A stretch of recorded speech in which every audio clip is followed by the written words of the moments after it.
તહેવારને લઈને આદિવાસી વિસ્તારોમાં અત્યારથી જ ગરમાવો જોવા મળી રહ્યો છે। દેવ બિરસા સેના દ્વારા પ્રાંત અધિકારીને એક મહત્વપૂર્ણ આવેદન પાઠવવામાં આવ્યું છે। આવેદનમાં માંગ કરવામાં આવી છે કે આદિવાસી વિસ્તારોમાં માત્ર કાયદેસર રીતે નોંધાયેલા ખ્રિસ્તીઓને જ નાતાલની ઉજવણીની મંજૂરી આપવામાં આવે। દેવ બિરસા સેના દ્વારા પ્રાંત અધિકારીને આવેદન। કાયદેસર નોંધાયેલા ખ્રિસ્તીઓને જ નાતાલની મંજૂરી આપવા માંગ। માંડવી।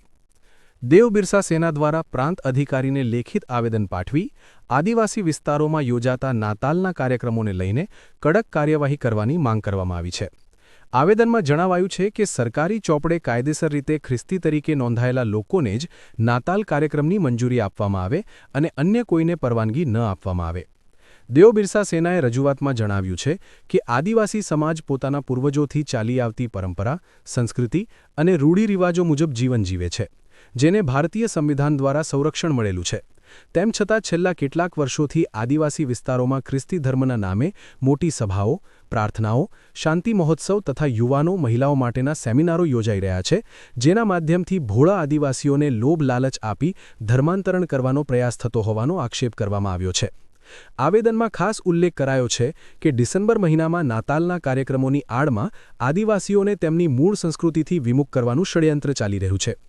દેવ બિરસા સેના કોઈ પણ ધર્મનો વિરોધ કરતી નથી, પરંતુ ગેરકાયદેસર ધર્માંતરણ પ્રવૃત્તિઓ સામે કડક વલણ ધરાવે છે। સેનાએ માંગ કરી છે કે નાતાલના કાર્યક્રમ માટે મંજૂરી માગનાર વ્યક્તિ પાસેથી કાયદેસર ખ્રિસ્તી હોવાના પ્રમાણપત્રો અને પુરાવા ચકાસ્યા બાદ જ પરવાનગી આપવામાં આવે। આદિવાસી વિસ્તારો અનુસૂચિ 5 હેઠળ આવતા હોવા તેમજ ગુજરાત ધર્મ સ્વાતંત્ર્ય અધિનિયમ 2021ના સુધારા મુજબની જોગવાઈઓને ધ્યાનમાં રાખી આવા કાર્યક્રમોને મંજૂરી ન આપવામાં આવે તેવી અપીલ કરવામાં આવી છે। આવેદનના અંતે દેવ બિરસા સેનાએ આદિવાસી સમાજનું અસ્તિત્વ, શાંતિ અને સુલેહ જળવાઈ રહે તે માટે ગેરકાયદેસર નાતાલ કાર્યક્રમો અટકાવવા તથા સંડોવાયેલા આયોજકો સામે કાયદેસર કાર્યવાહી કરવાની નમ્ર વિનંતી પ્રાંત અધિકારીને કરી છે। ચૌધરી દેવ બિરસા સેના સુરત જિલ્લા અધ્યક્ષ।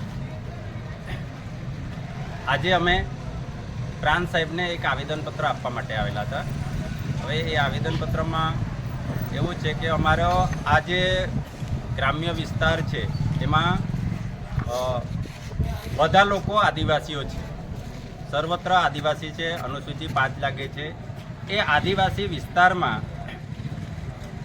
અત્યારે ડિસેમ્બર મહિનામાં નાતાલના કાર્યક્રમો ખૂબ મોટા કરવામાં આવે છે। એમાં સાંકળ પ્રથા છે, બહેનોનો સેમિનાર છે, યુવાનોનો સેમિનાર છે, સાજાપણાનો કાર્યક્રમ છે, એવા ખૂબ મોટા કાર્યક્રમો કરવામાં આવે છે। તો એ કાર્યક્રમો જે લોકો કરે છે એ પોતે ખ્રિસ્તી છે જ નથી। અમારા આદિવાસી વિસ્તારમાં એક પણ સરકારી ચોપડે ખ્રિસ્તી તરીકે નોંધાયું હોય એવું અમને જાણવા નથી મળેલું। છતાં પણ આટલા મોટા કાર્યક્રમો જે થાય છે એ કયા આધારે થાય છે?